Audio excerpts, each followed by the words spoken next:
गलती सिर्फ इसका ये है कि ये मुस्लिम है। जिस देश में तुम गरीब दलितों को मार के अपने हराम के कमाई से ऐशों की ज़िंदगी गुजार रहे हो, ये देन है उन मुसलमानों का जिन मुसलमानों से तुम लोग नफरत करते हो।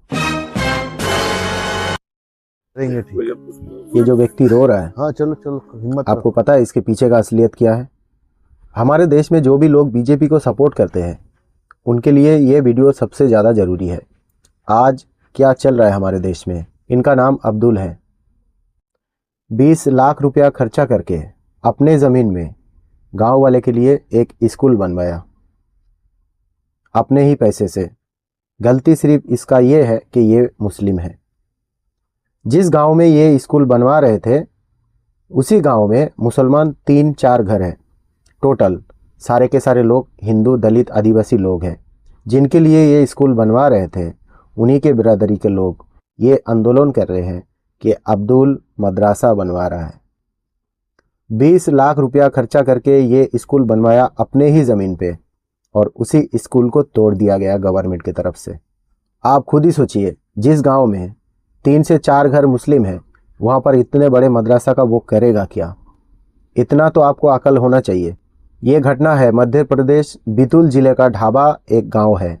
वहीं पर जिस गांव से अगर कोई बच्चा स्कूल जाने के लिए निकलेगा तो उसको 5 या 6 किलोमीटर पैदल चल के उस स्कूल में जाना पड़ेगा। इसी तकलीफ को देखते हुए अब्दुल ने थोड़ा थोड़ा करके पैसा इकट्ठा किया और 20 लाख रुपया जमा किया। उसके बाद ये अपने ही ज़मीन के ऊपर कंप्लीट गवर्नमेंट का क्लियरेंस लेने के बाद ये स्कूल बनवाया। और जिन लोगों के लिए बनवा रहा था उन्हीं के अंदर से कुछ अंधभक्त ये आंदोलन करते हैं कि अब्दुल मदरसा बनवा रहा है। जब वहाँ का गवर्नर से पूछा जाता है कि आपने एक स्कूल को क्यों तोड़वाया, तो वो कहते हैं कि हम प्रेशर में हैं, हमारे ऊपर प्रेशर बनाया जा रहा है, हम इसमें कुछ कर ही नहीं सकते। अब ये लोग गांव वाले को साथ लेके गवर्नर से मिलने गया, आके देखा स्कूल पीछे पीछे तोड़ दिया, बुलडोजर लगा के तोड़ दिया अंधभक्तों ने। अब सोचिए बीजेपी चाहता क्या है? एजुकेशन सिस्टम पूरा ख़त्म कर देना चाहता है हमारा देश का मौजूदा जो गवर्नमेंट है। ये एजुकेशन सिस्टम रखना ही नहीं चाहता। कश्मीर में एक मेडिकल कॉलेज को बंद करवा दिया गया। रीज़न सिर्फ ये है उसमें 40 या 45 मेंबर मुस्लिम थे, जिनका नाम सिलेक्ट हुआ वो मुस्लिम है। इसीलिए अंधभक्तों ने आंदोलन करके उस मेडिकल कॉलेज को परमानेंटली क्लोज करवा दिया। हमारा देश का एक मुस्लिम जिसको पता है शिक्षा हमारे देश के लिए सबसे ज़्यादा ज़रूरी है, अपने पैसे से स्कूल बनवा रहा था।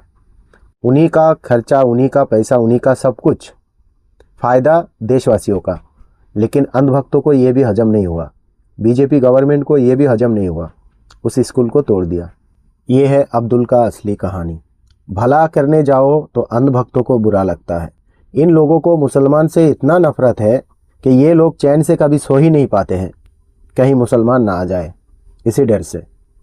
जिस मुसलमान से ये लोग इतना नफरत करते हैं उसी मुसलमान का देन है ये भारत, उसी मुसलमान का देन है, उसी मुसलमान का खून पसीने से कमाया हुआ ये देश, हमारा देश इंडिया।